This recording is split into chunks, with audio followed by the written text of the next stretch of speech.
to take a little 2-minute break, 5-minute break? Water, coffee, ice cream, stretch your legs, or you want to just move right on? You want to get home and sleep at night. Feel free to get up and go and get whatever you want. Thank you. That one goes forward. Okay, down. Okay. I turn the lights on so first wake us up, but also I'm going to start with this. I don't have a slide for this one page, which is shows what the relocation regulations, how they read. Let's start with that.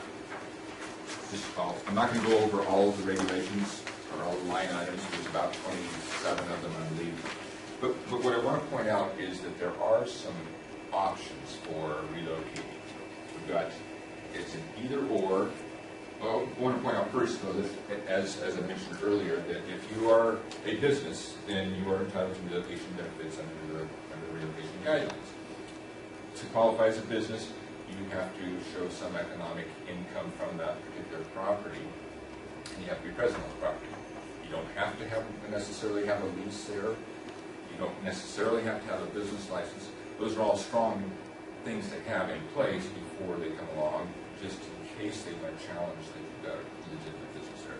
But if you can establish that you are a business, then you're entitled to relocation benefits. It doesn't matter how long you've been there either. As long as you were there the day before, I would say, they take possession of the property. If you were there during all the negotiations of the property, but they don't take possession for some period down the line, if you're there the day before that, you're still entitled to full relocation benefits, which is different than residential. We have any just residential people here? Okay, that's a little totally different than what businesses get. So now that let's say you're eligible for relocation benefits, now you've got a choice. You can take what they call a fixed payment. They also call it an in lieu payment, which is a maximum of $20,000. It's based on your average annual income over a 2-year period. So it's up to $20,000. And when you take that, then you are no longer entitled to any other relocation benefits. They're done with you, and you still have to move your belongings off the property. But they don't owe you anything else. Which seldom have I ever used a fixed payment with a client. It has worked out a couple of occasions where that was a benefit to them. Typically, we go through the full relocation process, which is all these 27 items, which it starts with moving category. There is no cap on those items. It just has to be reasonable and necessary cost. It's all related to mostly the business that you have there, the personal property, and equipment you have to be connected to that nature. Then there's the reestablishment category. Well, excuse me, there is one cap category in moving, which is the searching expenses. $2,500 for searching for a replacement property, or you might pay a lawyer to negotiate a lease for you, something like that, $2,500.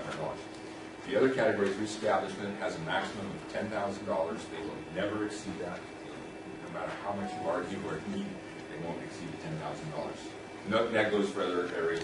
That increased rent, that if you have to pay more rent at a new location, they'll pay the difference for up to a 2-year period or to the maximum of $10,000. And that $10,000 is going to be used in other places too, other increased costs, maybe building some walls or making the place work for you again. Then there's another category that's fairly new in the last 5 years. It's related eligible expenses. And one of the key items there I like is professional services. That's why I fall in this category. You can get reimbursed for my fees for a lot of work that I do for you in that category.